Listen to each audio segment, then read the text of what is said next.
Welcome to the Nerdjacker's Vault. Today we are reading The Art of War by Chinese military strategist Sun Tzu. Chapter 1.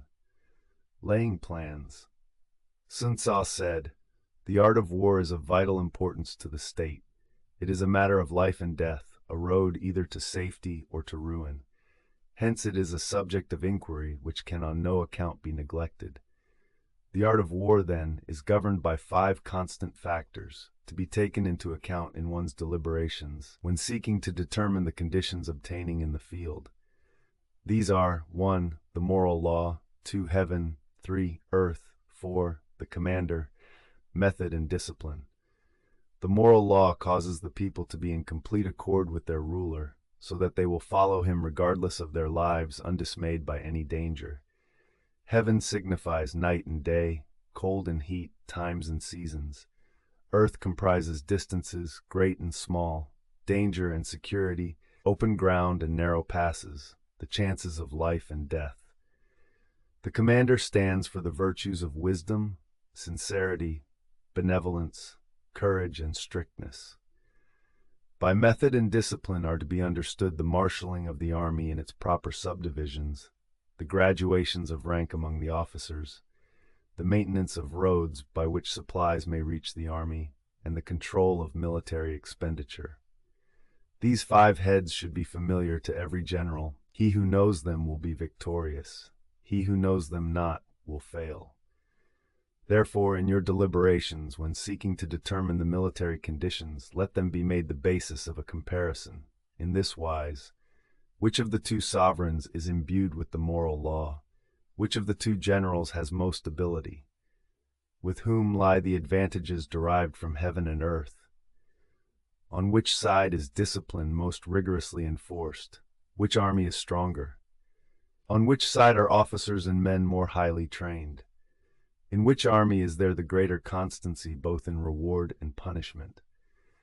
By means of these 7 considerations I can forecast victory or defeat. The general that hearkens to my counsel and acts upon it will conquer. Let such a one be retained in command.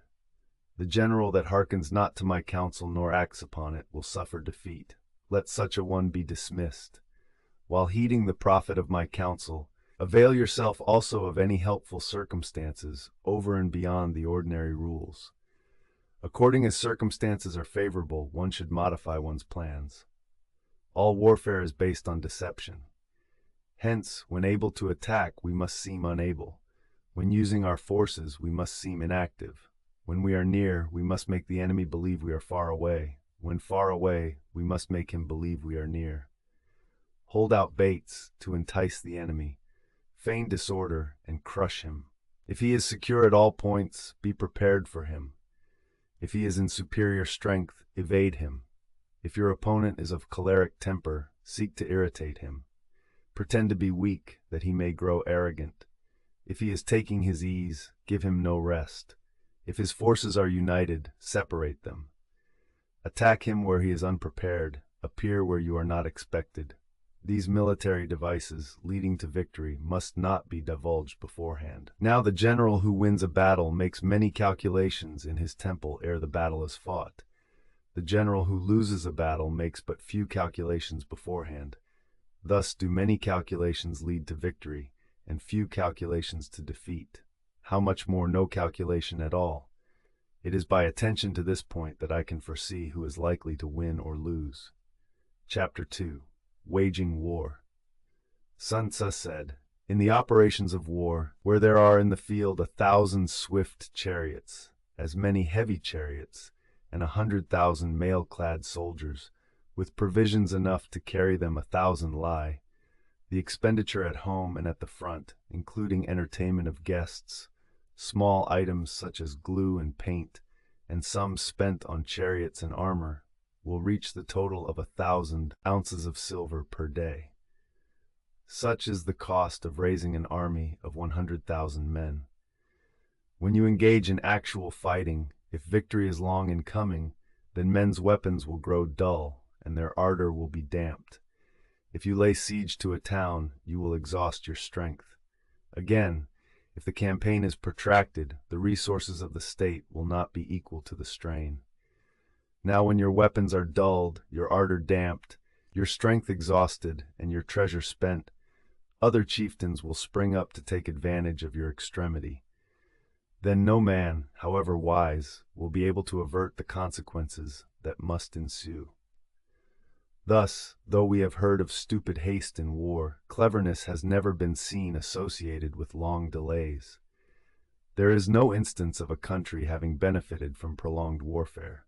It is only one who is thoroughly acquainted with the evils of war that can thoroughly understand the profitable way of carrying it on.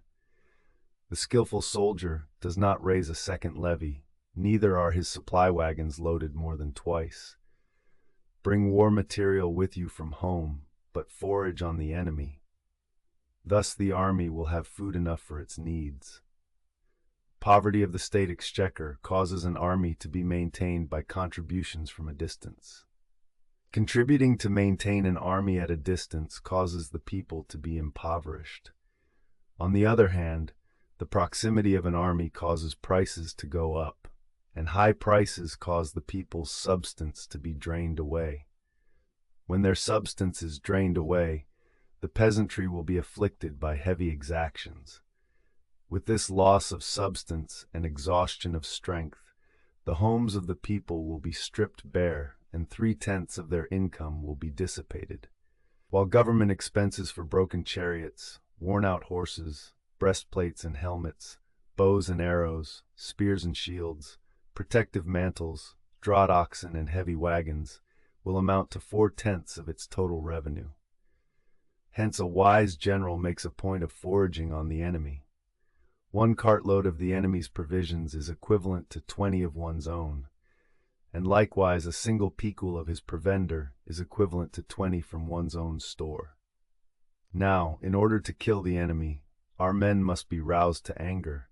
That there may be advantage from defeating the enemy, they must have their rewards. Therefore, in chariot fighting, when 10 or more chariots have been taken, those should be rewarded who took the first. Our own flags should be substituted for those of the enemy, and the chariots mingled and used in conjunction with ours. The captured soldiers should be kindly treated and kept. This is called using the conquered foe to augment one's own strength. In war, then, let your great object be victory, not lengthy campaigns. Thus it may be known that the leader of armies is the arbiter of the people's fate, the man on whom it depends whether the nation shall be in peace or in peril. Chapter 3. Attack by Strategy. Sun Tzu said, in the practical art of war, the best thing of all is to take the enemy's country whole and intact. To shatter and destroy it is not so good.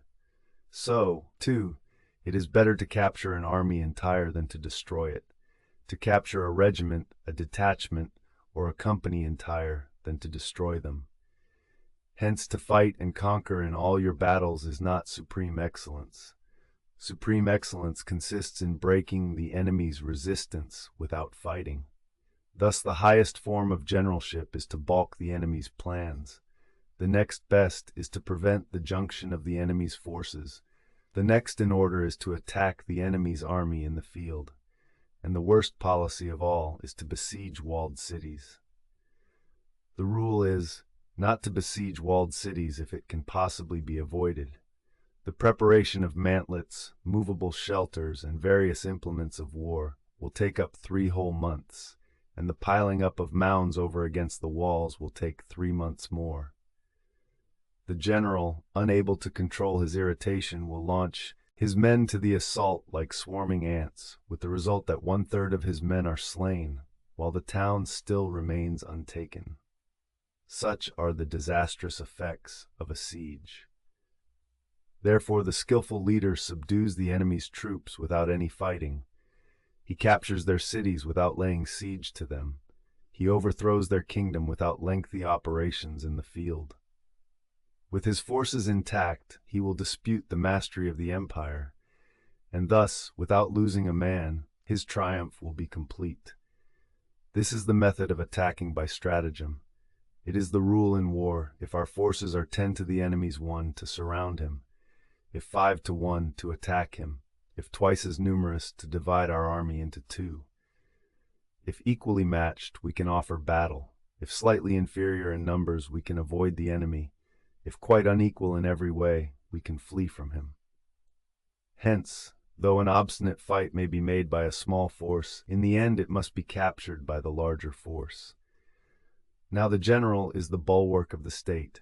If the bulwark is complete at all points, the state will be strong.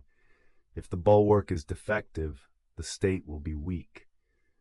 There are 3 ways in which a ruler can bring misfortune upon his army: by commanding the army to advance or to retreat, being ignorant of the fact that it cannot obey. This is called hobbling the army. By attempting to govern an army in the same way as he administers a kingdom, being ignorant of the conditions which obtain in an army.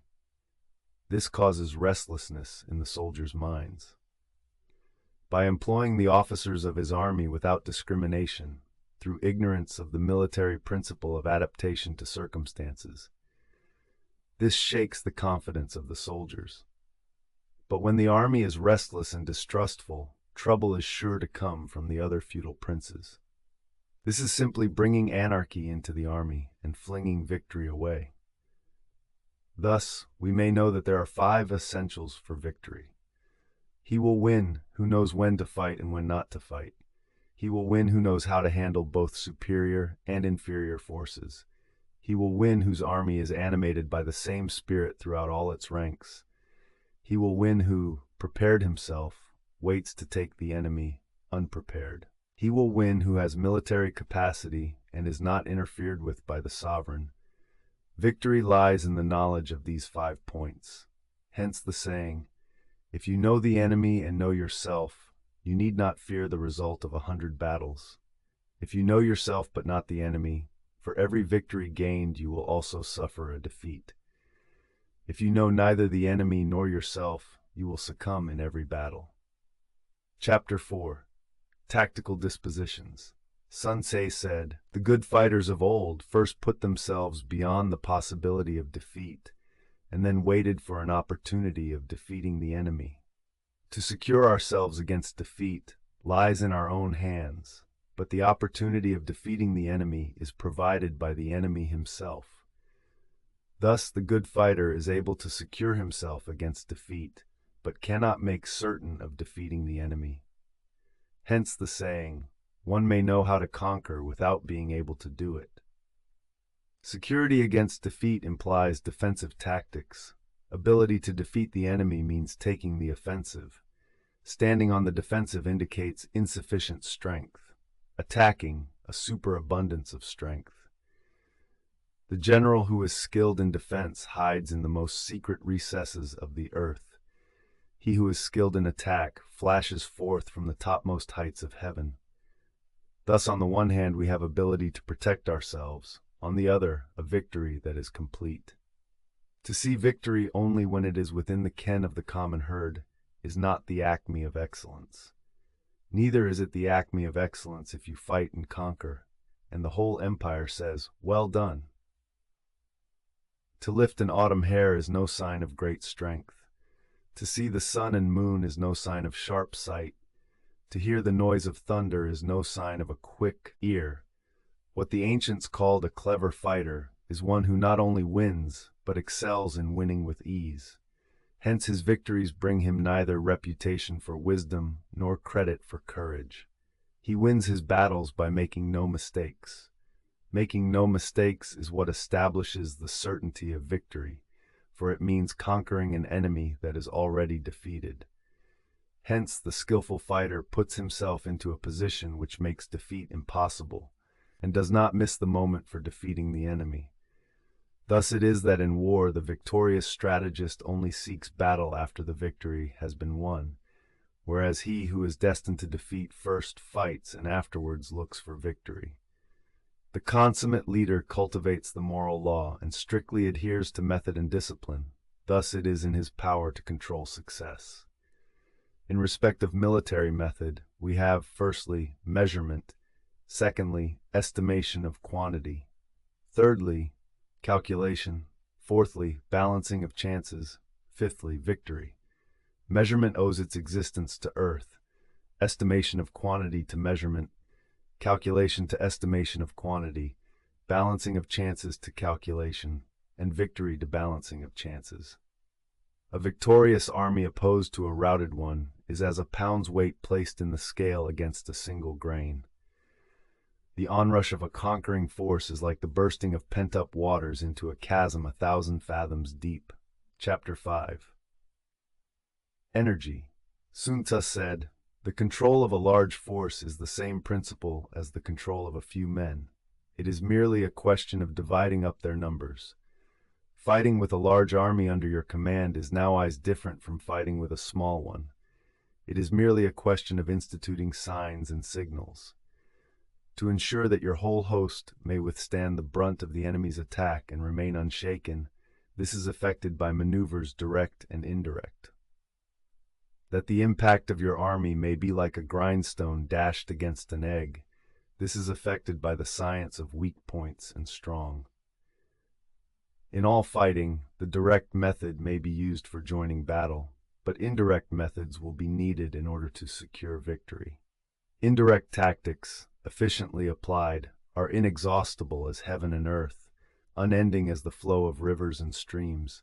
Like the sun and moon, they end but to begin anew.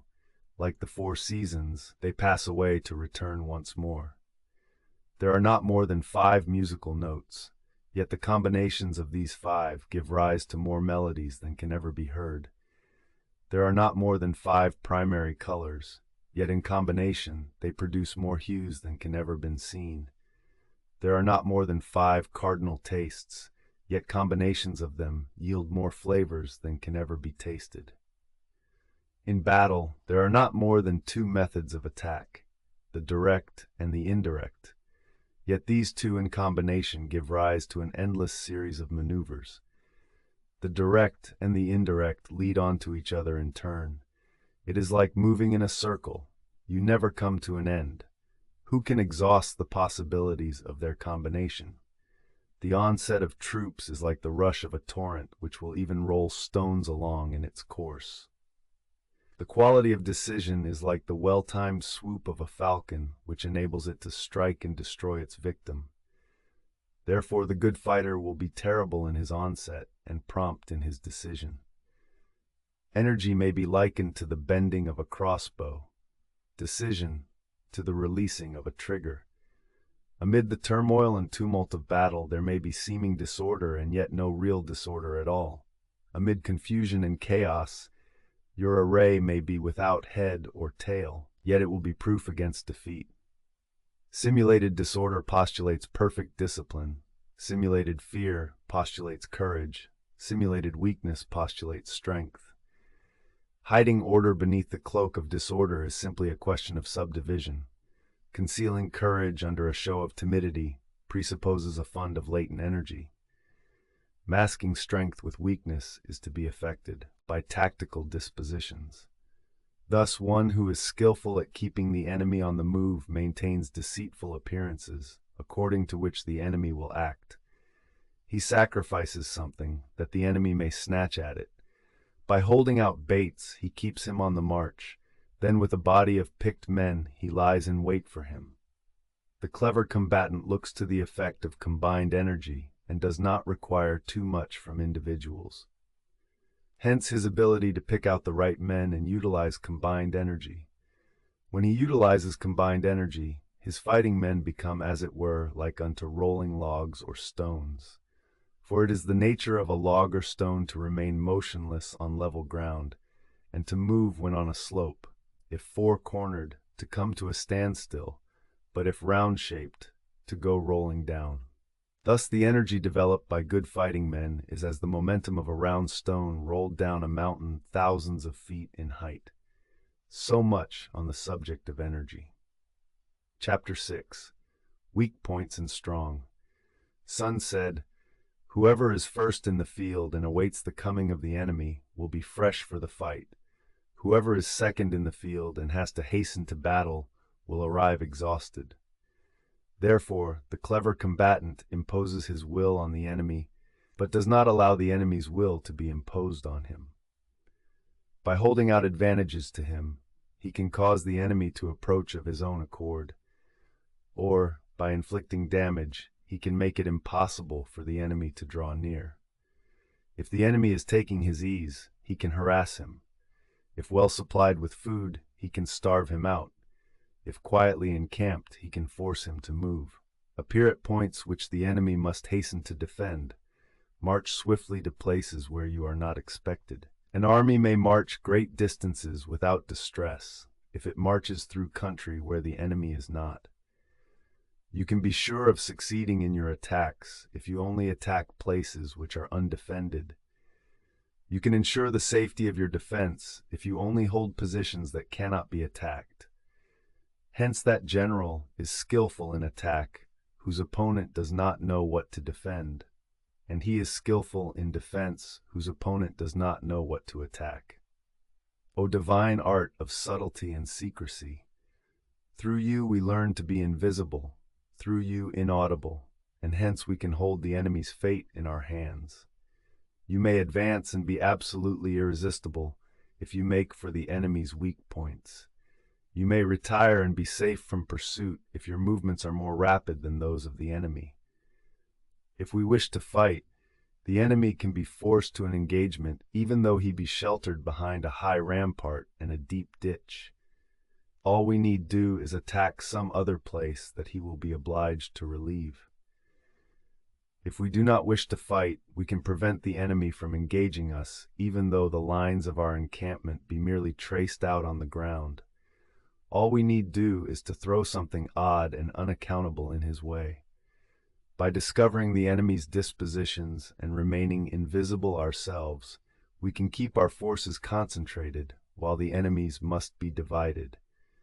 We can form a single united body while the enemy must split up into fractions. Hence there will be a whole pitted against separate parts of a whole, which means that we shall be many to the enemy's few. And if we are able thus to attack an inferior force with a superior one, our opponents will be in dire straits. The spot where we intend to fight must not be made known, for then the enemy will have to prepare against a possible attack at several different points, and his forces being thus distributed in many directions, the numbers we shall have to face at any given point will be proportionately few. For should the enemy strengthen his van, he will weaken his rear. Should he strengthen his rear, he will weaken his van. Should he strengthen his left, he will weaken his right. Should he strengthen his right, he will weaken his left. If he sends reinforcements everywhere, he will everywhere be weak. Numerical weakness comes from having to prepare against possible attacks. Numerical strength, from compelling our adversary to make these preparations against us. Knowing the place and the time of the coming battle, we may concentrate from the greatest distances in order to fight. But if neither time nor place be known, then the left wing will be impotent to succor the right equally impotent to succor the left, the van unable to relieve the rear, or the rear to support the van. How much more so if the furthest portions of the army are anything under 100 li apart, and even the nearest are separated by several li. Though according to my estimate the soldiers of Yue exceed our own in number, that shall advantage them nothing in the matter of victory. I say then that victory can be achieved. Though the enemy be stronger in numbers, we may prevent him from fighting. Scheme so as to discover his plans and the likelihood of their success. Rouse him and learn the principle of his activity or inactivity. Force him to reveal himself so as to find out his vulnerable spots. Carefully compare the opposing army with your own, so that you may know where strength is superabundant and where it is deficient. In making tactical dispositions, the highest pitch you can attain is to conceal them. Conceal your dispositions, and you will be safe from the prying of the subtlest spies, from the machinations of the wisest brains. How victory may be produced for them out of the enemy's own tactics, that is what the multitude cannot comprehend. All men can see the tactics whereby I conquer, but what none can see is the strategy out of which victory is evolved. Do not repeat the tactics which have gained you one victory, but let your methods be regulated by the infinite variety of circumstances. Military tactics are like unto water, for water in its natural course runs away from high places and hastens downwards. So in war, the way is to avoid what is strong and to strike at what is weak. Water shapes its course according to the nature of the ground over which it flows. The soldier works out his victory in relation to the foe whom he is facing. Therefore, just as water retains no constant shape, so in warfare there are no constant conditions. He who can modify his tactics in relation to his opponent and thereby succeed in winning may be called a heaven-born captain. The 5 elements are not always equally predominant. The 4 seasons make way for each other in turn. There are short days and long. The moon has its periods of waning and waxing. Chapter 7. Maneuvering. Sun Tzu said, "In war, the general receives his commands from the sovereign. Having collected an army and concentrated his forces, he must blend and harmonize the different elements thereof before pitching his camp. After that comes tactical maneuvering, than which there is nothing more difficult. The difficulty of tactical maneuvering consists in turning the devious into the direct, and misfortune into gain. Thus, to take a long and circuitous route, after enticing the enemy out of the way, and though starting after him, to contrive to reach the goal before him, shows knowledge of the artifice of deviation. Maneuvering with an army is advantageous, with an undisciplined multitude, most dangerous. If you set a fully equipped army in march in order to snatch an advantage, the chances are that you will be too late. On the other hand, to detach a flying column for the purpose involves the sacrifice of its baggage and stores. Thus, if you order your men to roll up their buff coats and make forced marches without halting day or night, covering double the usual distance at a stretch, doing 100 li in order to wrest an advantage, the leaders of all your 3 divisions will fall into the hands of the enemy. The stronger men will be in front, the jaded ones will fall behind, and on this plan only 1/10 of your army will reach its destination. If you march 50 li in order to outmaneuver the enemy, you will lose the leader of your 1st division, and only half your force will reach the goal. If you march 30 li with the same object, 2/3 of your army will arrive. We may take it then that an army without its baggage train is lost. Without provisions it is lost. Without bases of supply it is lost. We cannot enter into alliances until we are acquainted with the designs of our neighbors. We are not fit to lead an army on the march unless we are familiar with the face of the country, its mountains and forests, its pitfalls and precipices, its marshes and swamps. We shall be unable to turn natural advantage to account unless we make use of local guides. In war, practice dissimulation, and you will succeed. Move only if there is a real advantage to be gained. Whether to concentrate or to divide your troops must be decided by circumstances. Let your rapidity be that of the wind, your compactness that of the forest. In raiding and plundering be like fire, in immovability like a mountain. Let your plans be dark and impenetrable as night, and when you move, fall like a thunderbolt. When you plunder a countryside, let the spoil be divided amongst your men. When you capture new territory, cut it up into allotments for the benefit of the soldiery. Ponder and deliberate before you make a move. He will conquer who has learnt the artifice of deviation. Such is the art of maneuvering. The Book of Army Management says, "On the field of battle, the spoken word does not carry far enough, hence the institution of gongs and drums. Nor can ordinary objects be seen clearly enough, hence the institution of banners and flags. Gongs and drums, banners and flags are means whereby the ears and eyes of the host may be focused on one particular point. The host thus forming a single united body, is it impossible either for the brave to advance alone, or for the cowardly to retreat alone. This is the art of handling large masses of men. In night fighting, then, make much use of signal fires and drums, and in fighting by day, of flags and banners, as a means of influencing the ears and eyes of your army. A whole army may be robbed of its spirit. A commander-in-chief may be robbed of his presence of mind. Now a soldier's spirit is keenest in the morning. By noonday it has begun to flag, and in the evening his mind is bent only on returning to camp. A clever general, therefore, avoids an army when its spirit is keen, but attacks it when it is sluggish and inclined to return. This is the art of studying moods. Disciplined and calm, to await the appearance of disorder and hubbub amongst the enemy. This is the art of retaining self-possession. To be near the goal while the enemy is still far from it, to wait at ease while the enemy is toiling and struggling, to be well fed while the enemy is famished. This is the art of husbanding one's strength.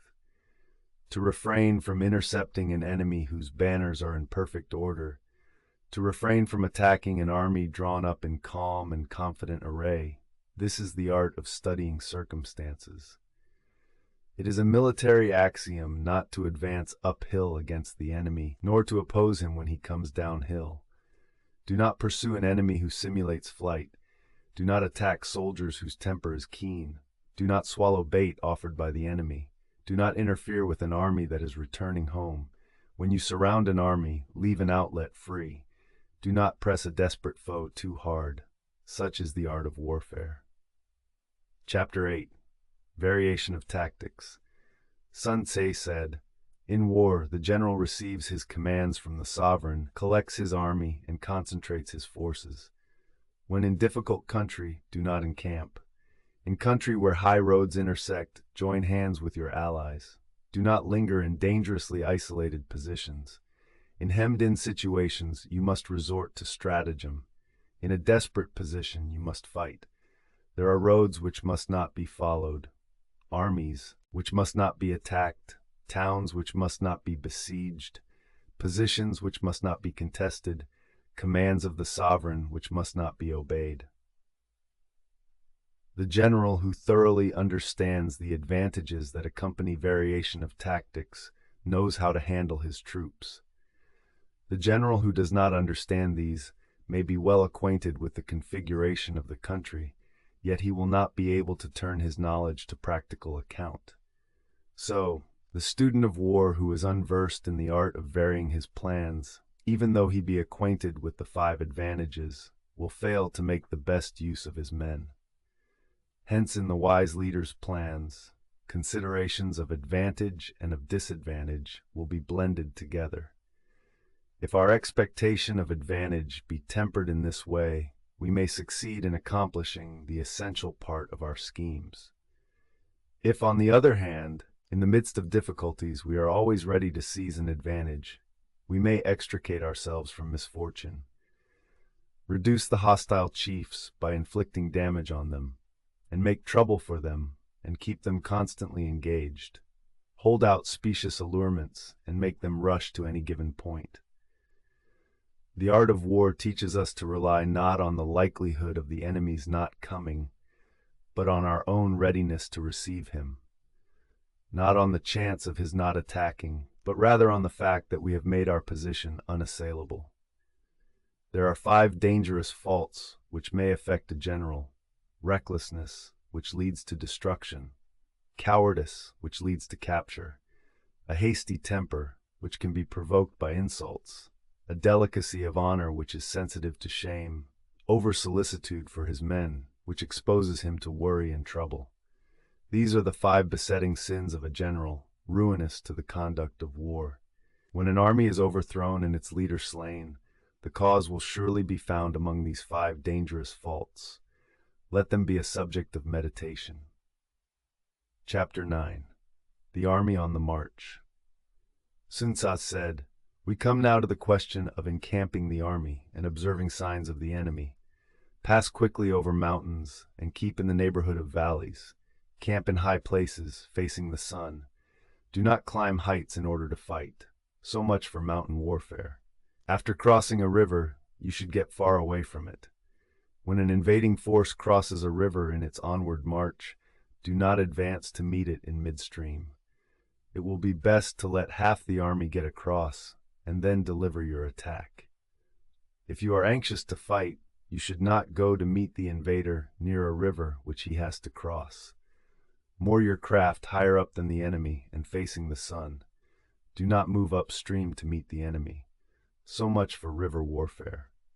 In crossing salt marshes, your sole concern should be to get over them quickly, without any delay. If forced to fight in a salt marsh, you should have water and grass near you, and get your back to a clump of trees. So much for operations in salt. Thickets, quagmires, and crevasses should be left with all possible speed and not approached. While we keep away from such places, we should get the enemy to approach them. While we face them, we should let the enemy have them on his rear. If in the neighborhood of your camp there should be any hilly country, ponds surrounded by aquatic grass, hollow basins filled with reeds, or woods with thick undergrowth, they must be carefully routed out and searched, for these are places where men in ambush or insidious spies are likely to be lurking. When the enemy is close at hand and remains quiet, he is relying on the natural strength of his position. When he keeps aloof and tries to provoke a battle, he is anxious for the other side to advance. If his place of encampment is easy of access, he is tendering a bait. Movement amongst the trees of a forest shows that the enemy is advancing. The appearance of a number of screens in the midst of thick grass means that the enemy wants to make us suspicious. The rising of birds in their flight is the sign of an ambuscade. Startled beasts indicate that a sudden attack is coming. When there is dust rising in a high column, it is the sign of chariots advancing. When the dust is low, but spread over a wide area, it betokens the approach of infantry. When it branches out in different directions, it shows that parties have been sent to collect firewood. A few clouds of dust moving to and from signify that the army is encamping. Humble words and increased preparations are signs that the enemy is about to advance. Violent language and driving forward as if to the attack are signs that he will retreat. When the light chariots come out first and take up a position on the wings, it is a sign that the enemy is forming for battle. Peace proposals unaccompanied by a sworn covenant indicate a plot. When there is much running about and the soldiers fall into rank, it means that the critical moment has come. When some are seen advancing and some retreating, it is a lure. When the soldiers stand leaning on their spears, they are faint from want of food. If those who are sent to draw water begin by drinking themselves, the army is suffering from thirst. If the enemy sees an advantage to be gained and makes no effort to secure it, the soldiers are exhausted. If birds gather on any spot, it is unoccupied. Clamor by night betokens nervousness. If there is disturbance in the camp, the general's authority is weak. If the banners and flags are shifted about, sedition is afoot. If the officers are angry, it means that the men are weary. When an army feeds its horses with grain and kills its cattle for food, and when the men do not hang their cooking pots over the campfires, showing that they will not return to their tents, you may know that they are determined to fight to the death. The sight of men whispering together in small knots or speaking in subdued tones points to disaffection amongst the rank and file. Too frequent rewards signify that the enemy is at the end of his resources. Too many punishments betray a condition of dire distress. To begin by bluster, but afterwards to take fright at the enemy's numbers, shows a supreme lack of intelligence.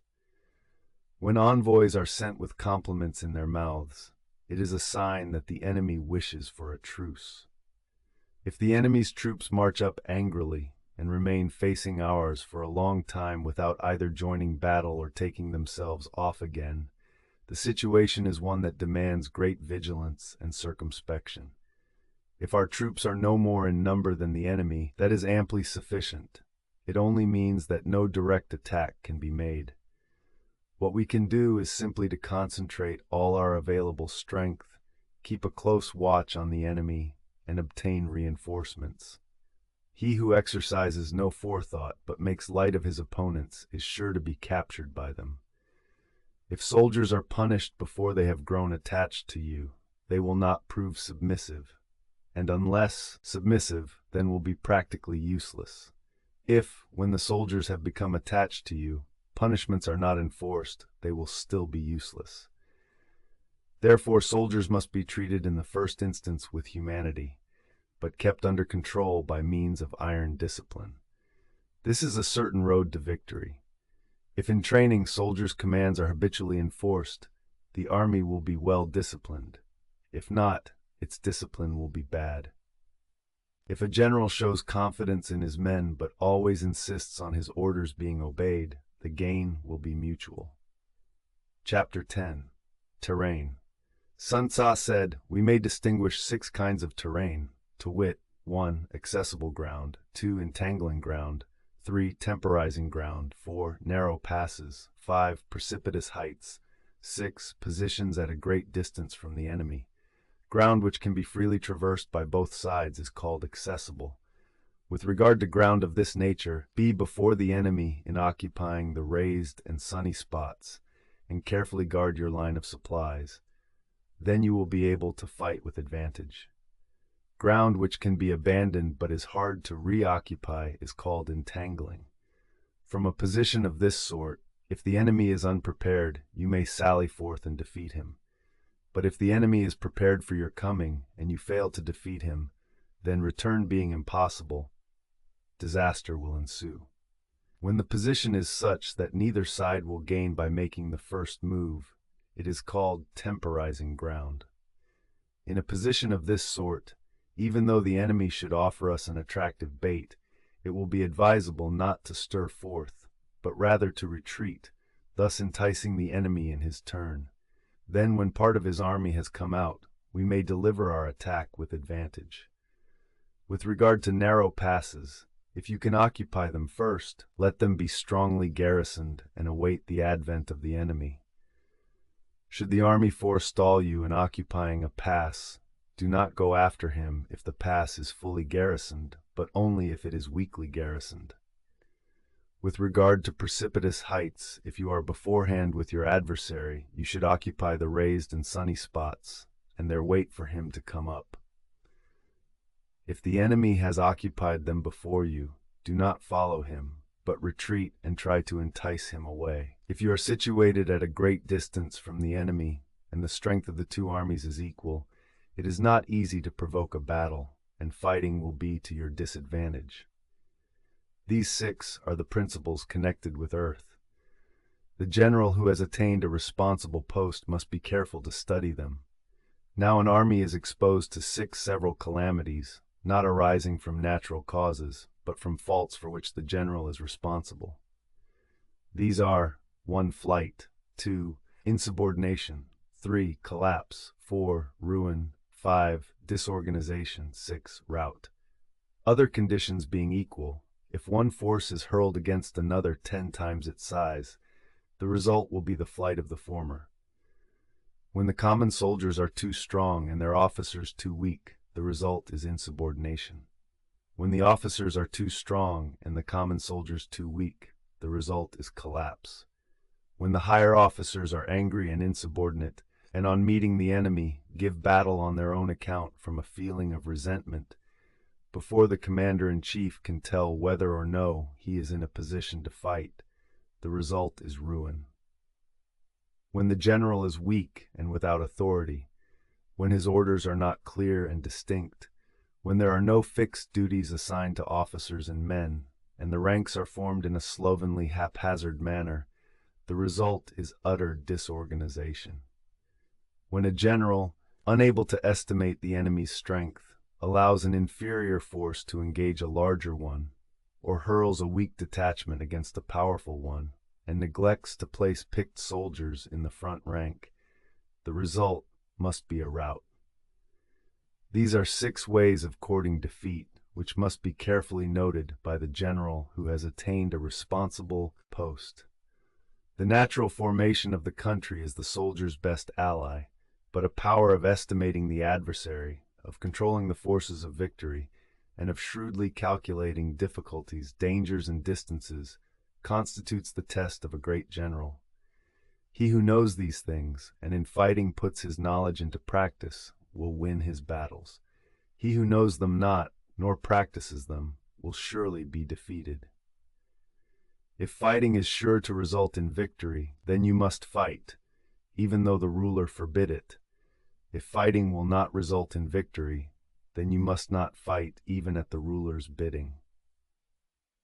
The general who advances without coveting fame and retreats without fearing disgrace, whose only thought is to protect his country and do good service for his sovereign, is the jewel of the kingdom. Regard your soldiers as your children, and they will follow you into the deepest valleys. Look upon them as your own beloved sons, and they will stand by you even unto death. If, however, you are indulgent, but unable to make your authority felt, kind-hearted, but unable to enforce your commands, and incapable, moreover, of quelling disorder, then your soldiers must be likened to spoilt children. They are useless for any practical purpose. If we know that our own men are in a condition to attack, but are unaware that the enemy is not open to attack, we have gone only halfway towards victory. If we know that the enemy is open to attack, but are unaware that our own men are not in a condition to attack, we have gone only halfway towards victory.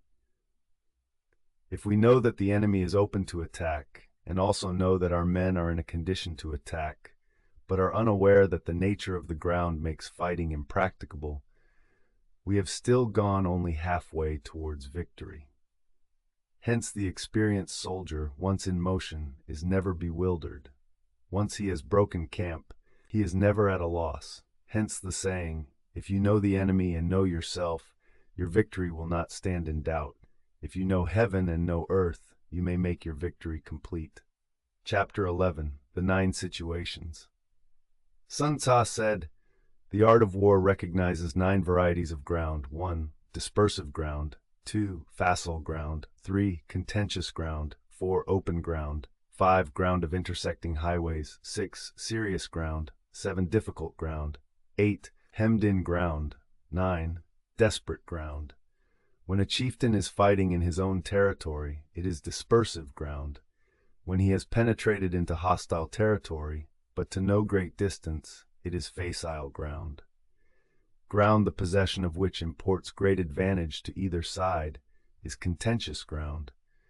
Ground on which each side has liberty of movement is open ground. Ground which forms the key to 3 contiguous states, so that he who occupies it first has most of the empire at his command, is a ground of intersecting highways. When an army has penetrated into the heart of a hostile country, leaving a number of fortified cities in its rear, it is serious ground. Mountain forests, rugged steeps, marshes and fens, all country that is hard to traverse, this is difficult ground. Ground which is reached through narrow gorges, and from which we can only retire by tortuous paths, so that a small number of the enemy would suffice to crush a large body of our men. This is hemmed-in ground. Ground on which we can only be saved from destruction by fighting without delay is desperate ground. On dispersive ground, therefore, fight not. On facile ground, halt not. On contentious ground, attack not. On open ground, do not try to block the enemy's way. On the ground of intersecting highways, join hands with your allies.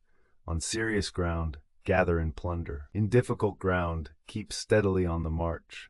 On hemmed-in ground, resort to stratagem. On desperate ground, fight. Those who were called skillful leaders of old knew how to drive a wedge between the enemy's front and rear, to prevent cooperation between his large and small divisions, to hinder the good troops from rescuing the bad, the officers from rallying their men. When the enemy's men were scattered, they prevented them from concentrating. Even when their forces were united, they managed to keep them in disorder. When it was to their advantage, they made a forward move. When otherwise, they stopped still. If asked how to cope with a great host of the enemy in orderly array and on the point of marching to the attack, I should say. Begin by seizing something which your opponent holds dear. Then he will be amenable to your will. Rapidity is the essence of war. Take advantage of the enemy's unreadiness. Make your way by unexpected routes and attack unguarded spots. The following are the principles to be observed by an invading force. The further you penetrate into a country, the greater will be the solidarity of your troops, and thus the defenders will not prevail against you. Make forays in fertile country in order to supply your army with food. Carefully study the well-being of your men and do not overtax them. Concentrate your energy and hoard your strength. Keep your army continually on the move and devise unfathomable plans. Throw your soldiers into positions whence there is no escape, and they will prefer death to flight. If they will face death, there is nothing they may not achieve. Officers and men alike will put forth their uttermost strength. Soldiers, when in desperate straits, lose the sense of fear. If there is no place of refuge, they will stand firm. If they are in hostile country, they will show a stubborn front. If there is no help for it, they will fight hard. Thus, without waiting to be marshaled, the soldiers will be constantly on the alert. Without waiting to be asked, they will do your will. Without restrictions, they will be faithful. Without giving orders, they can be trusted. Prohibit the taking of omens and do away with superstitious doubts. Then, until death itself comes, no calamity need be feared. If our soldiers are not overburdened with money, it is not because they have a distaste for riches. If their lives are not unduly long, it is not because they are disinclined to longevity. On the day they are ordered out to battle, your soldiers may weep, those sitting up bedewing their garments, and those lying down letting the tears run down their cheeks. But let them once be brought to bay, and they will display the courage of a Chu or a Kue. The skillful tactician may be likened to the Shuai-jan. Now the Shuai-jan is a snake that is found in the Chang Mountains. Strike at its head, and you will be attacked by its tail. Strike at its tail, and you will be attacked by its head. Strike at its middle, and you will be attacked by head and tail both. Asked if an army can be made to imitate the Shuai-jan, I should answer, yes. For the men of Wu and the men of Yue are enemies. Yet if they are crossing a river in the same boat and are caught by a storm, they will come to each other's assistance just as the left hand helps the right.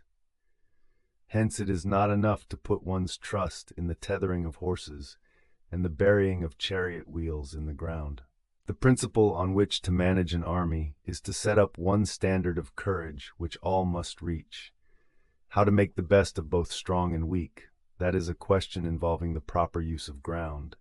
Thus, the skillful general conducts his army just as though he were leading a single man, willy-nilly by the hand. It is the business of a general to be quiet and thus ensure secrecy, upright and just, and thus maintain order.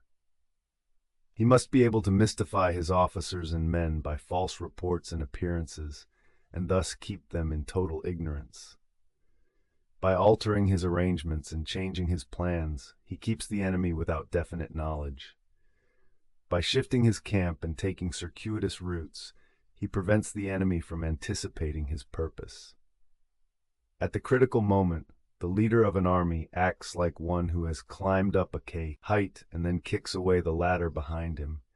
He carries his men deep into hostile territory before he shows his hand. He burns his boats and breaks his cooking pots.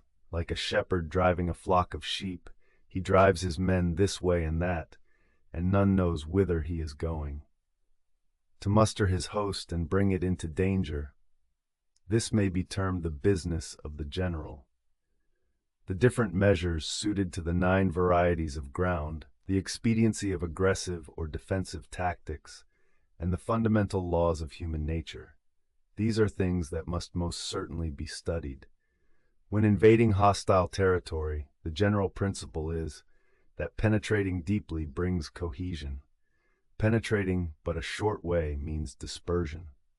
When you leave your own country behind and take your army across neighborhood territory, you find yourself on critical ground. When there are means of communication on all four sides, the ground is one of intersecting highways. When you penetrate deeply into a country, it is serious ground. When you penetrate but a little way, it is facile ground. When you have the enemy's strongholds on your rear and narrow passes in front, it is hemmed-in ground. When there is no place of refuge at all, it is desperate ground. Therefore, on dispersive ground, I would inspire my men with unity of purpose. On facile ground, I would see that there is close connection between all parts of my army. On contentious ground, I would hurry up my rear. On open ground, I would keep a vigilant eye on my defenses. On ground of intersecting highways, I would consolidate my alliances. On serious ground, I would try to ensure a continuous stream of supplies. On difficult ground, I would keep pushing on along the road. On hemmed-in ground, I would block any way of retreat. On desperate ground, I would proclaim to my soldiers the hopelessness of saving their lives. For it is the soldier's disposition to offer an obstinate resistance when surrounded, to fight hard when he cannot help himself, and to obey promptly when he has fallen into danger. We cannot enter into alliance with neighboring princes until we are acquainted with their designs. We are not fit to lead an army on the march unless we are familiar with the face of the country, its mountains and forests, its pitfalls and precipices, its marshes and swamps. We shall be unable to turn natural advantages to account unless we make use of local guides.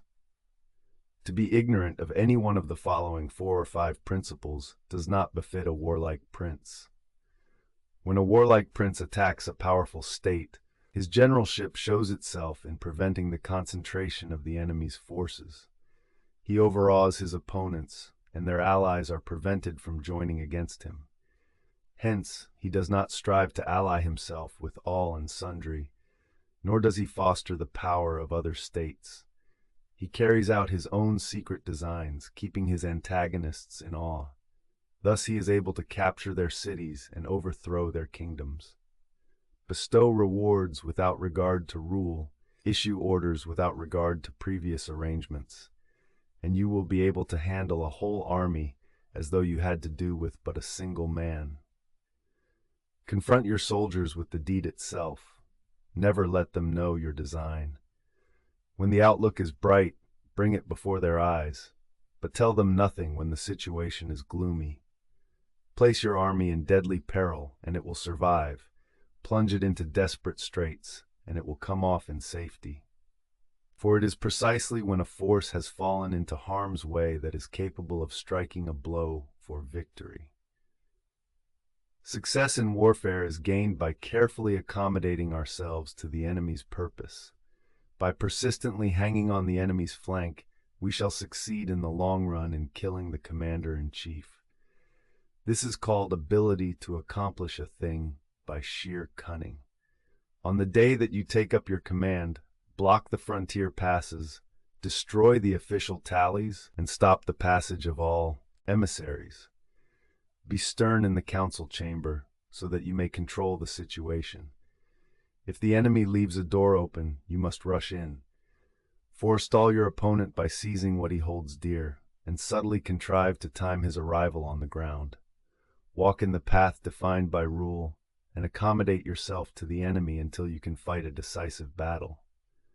At first, then, exhibit the coyness of a maiden until the enemy gives you an opening. Afterwards, emulate the rapidity of a running hare, and it will be too late for the enemy to oppose you. Chapter 12. The Attack by Fire. Sun Tzu said, "There are 5 ways of attacking with fire. The first is to burn soldiers in their camp. The second is to burn stores. The third is to burn baggage trains. The fourth is to burn arsenals and magazines. The fifth is to hurl dropping fire amongst the enemy." In order to carry out an attack, we must have means available. The material for raising fire should always be kept in readiness. There is a proper season for making attacks with fire, and special days for starting a conflagration. The proper season is when the weather is very dry. The special days are those when the moon is in the constellations of the sieve, the wall, the wing, or the crossbar. For these four are all days of rising wind. In attacking with fire, one should be prepared to meet 5 possible developments. When fire breaks out inside the enemy's camp, respond at once with an attack from without. If there is an outbreak of fire, but the enemy's soldiers remain quiet, bide your time and do not attack. When the force of the flames has reached its height, follow it up with an attack, if that is practicable. If not, stay where you are. If it is possible to make an assault with fire from without, do not wait for it to break out within, but deliver your attack at a favorable moment. When you start a fire, be to windward of it. Do not attack from the leeward. A wind that rises in the daytime lasts long, but a night breeze soon falls. In every army, the 5 developments connected with fire must be known, the movements of the stars calculated, and a watch kept for the proper days. Hence, those who use fire as an aid to the attack show intelligence. Those who use water as an aid to the attack gain an accession of strength. By means of water, an enemy may be intercepted, but not robbed of all his belongings. Unhappy is the fate of one who tries to win his battles and succeed in his attacks without cultivating the spirit of enterprise, for the result is waste of time and general stagnation. Hence the saying, the enlightened ruler lays his plans well ahead, the good general cultivates his resources. Move not unless you see an advantage. Use not your troops unless there is something to be gained. Fight not unless the position is critical. No ruler should put troops into the field merely to gratify his own spleen. No general should fight a battle simply out of pique. If it is to your advantage, make a forward move. If not, stay where you are. Anger may in time change to gladness. Vexation may be succeeded by content. But a kingdom that has once been destroyed can never come again into being, nor can the dead ever be brought back to life. Hence, the enlightened ruler is heedful, and the good general full of caution. This is the way to keep a country at peace and an army intact. Chapter 13. The Use of Spies. Sun said, raising a host of 100,000 men and marching them great distances entails heavy loss on the people and a drain on the resources of the state. The daily expenditure will amount to 1,000 ounces of silver. There will be commotion at home and abroad, and men will drop down exhausted on the highways. As many as 700,000 families will be impeded in their labor. Hostile armies may face each other for years, striving for the victory which is decided in a single day. This being so, to remain in ignorance of the enemy's condition simply because one grudges the outlay of 100 ounces of silver in honors and emoluments is the height of inhumanity. One who acts thus is no leader of men, no present help to his sovereign, no master of victory. Thus, what enables the wise sovereign and the good general to strike and conquer and achieve things beyond the reach of ordinary men is foreknowledge. Now this foreknowledge cannot be elicited from spirits. It cannot be obtained inductively from experience, nor by any deductive calculation. Knowledge of the enemy's dispositions can only be obtained from other men. Hence the use of spies, of whom there are 5 classes: 1. Local spies, 2. Inward spies, 3. Converted spies, 4. Doomed spies, 5. Surviving spies. When these 5 kinds of spy are all at work, none can discover the secret system. This is called divine manipulation of the threads. It is the sovereign's most precious faculty. Having local spies means employing the services of the inhabitants of a district. Having inward spies, making use of officials of the enemy. Having converted spies, getting hold of the enemy's spies and using them for our own purposes.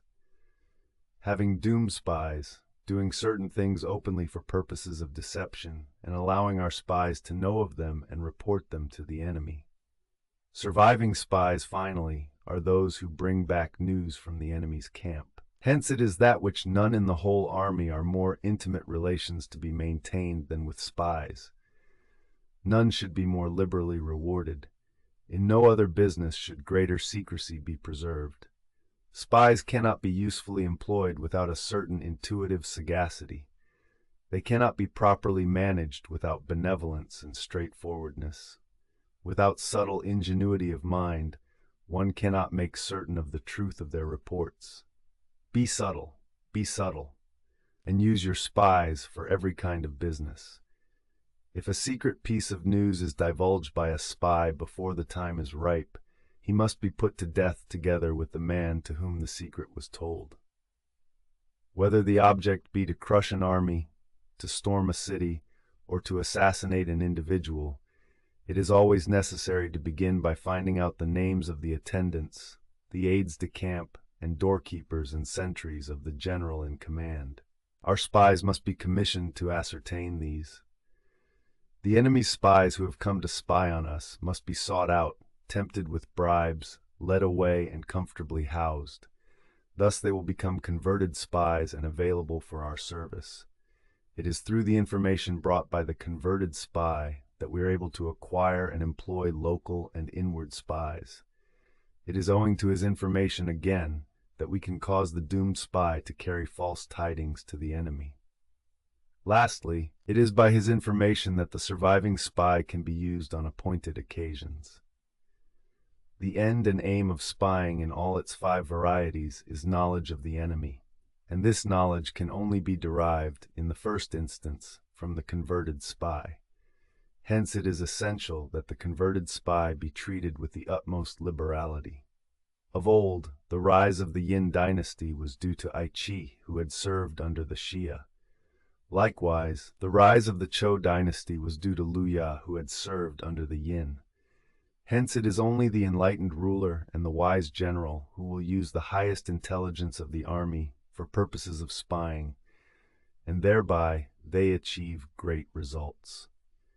Spies are a most important element in war, because on them depends an army's ability to move. Our audiobook ends here. Thank you for listening. If you want any particular book in this channel, please let us know in the comments.